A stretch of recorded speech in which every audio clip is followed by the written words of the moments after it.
Добрый день, уважаемые жители города Канаш. На 1 июля текущего года назначено общероссийское голосование по принятию поправок в Конституцию Российской Федерации. Это голосование будет существенно отличаться от всех привычных для нас форм голосования. Мы с вами привыкли голосовать один день, но в данном случае голосование будет проходить несколько дней. Досрочное голосование проходит с 25 июня по 30 июня. Основной день голосования – 1 июля. Время проведения голосования с 8 часов утра до 8 часов вечера. Более подробно хотелось бы остановиться на формах голосования. Наиболее привычная форма голосования – на избирательных участках. Также будет организовано голосование на придомовых территориях, местах общего пользования, агитационных площадках внутри микрорайонов жилых многоквартирных домов и частного сектора, с применением автомобильной техники, автомашины, микроавтобусы. Вы уже успели заметить, на информационных досках у подъездов, в магазинах, на остановках общественного транспорта размещена информация о месте нахождения ваших избирательных участков с указанием времени организации голосования.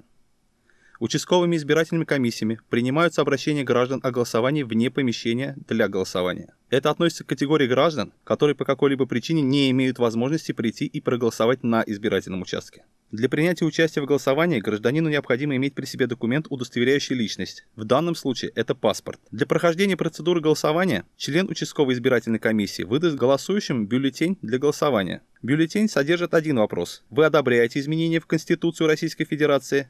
И две позиции – да и нет. На бюллетене имеется печать участковой избирательной комиссии и подписи двух членов участковой избирательной комиссии. Более подробно прошу ознакомиться участников избирательного процесса с особенностями голосования при использовании средств индивидуальной защиты для обеспечения мер по санитарно-эпидемиологическому благополучию голосующих и членов участковых избирательных комиссий. На каждом избирательном участке организован пункт температурного контроля и имеется санитарный обеззараживающий дезинфицирующий коврик для обуви. Все участники голосования обеспечиваются одноразовыми перчатками, маской и ручкой. В помещении для голосования организовано место для дезинфекции рук. Специальные линии, указатели, помогут обеспечить бесконтактное голосование, передвижение участников голосования и соблюдение социальной дистанции. В течение всего дня голосования помещения для голосования, а также все поверхности обрабатываются специализированными дезинфицирующими растворами. Все вышеуказанные мероприятия направлены для исключения возможности заражения коронавирусной инфекцией. Затем избиратель может пройти в помещение для голосования. Избиратель на безопасном расстоянии предъявляет комиссии паспорт для сверки паспортных данных и сведений о прописке, не передавая его в руки члену избирательной комиссии.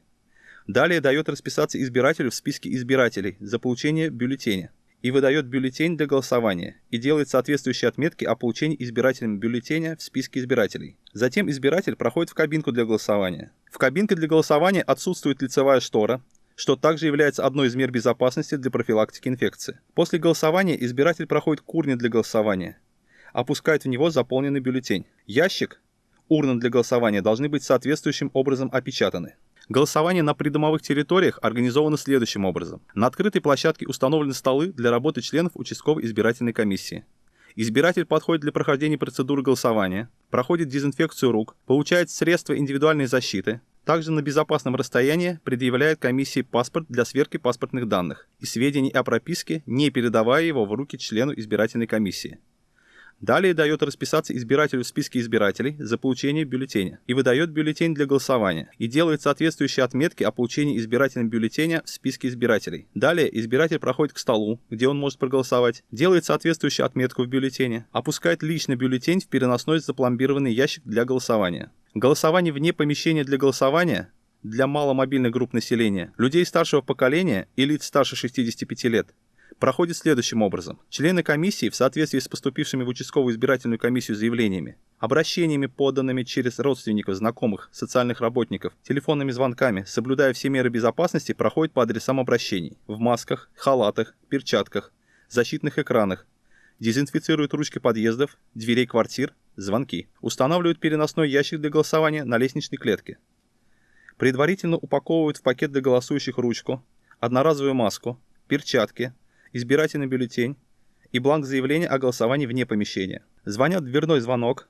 и отходят на безопасное расстояние. Избиратель производит все необходимые манипуляции для применения средств индивидуальной защиты, голосует и лично опускает бюллетень в опечатанный переносной ящик для голосования. Голосование проходит бесконтактно.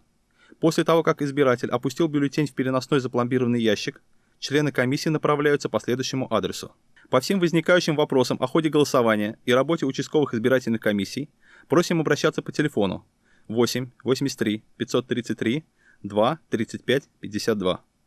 Председатель Канашской городской территориальной избирательной комиссии Александрова Мария Викторовна. Секретарь Канашской городской территориальной избирательной комиссии Насардинова Антонина Александровна. Информация подготовлена Канашской городской территориальной избирательной комиссией.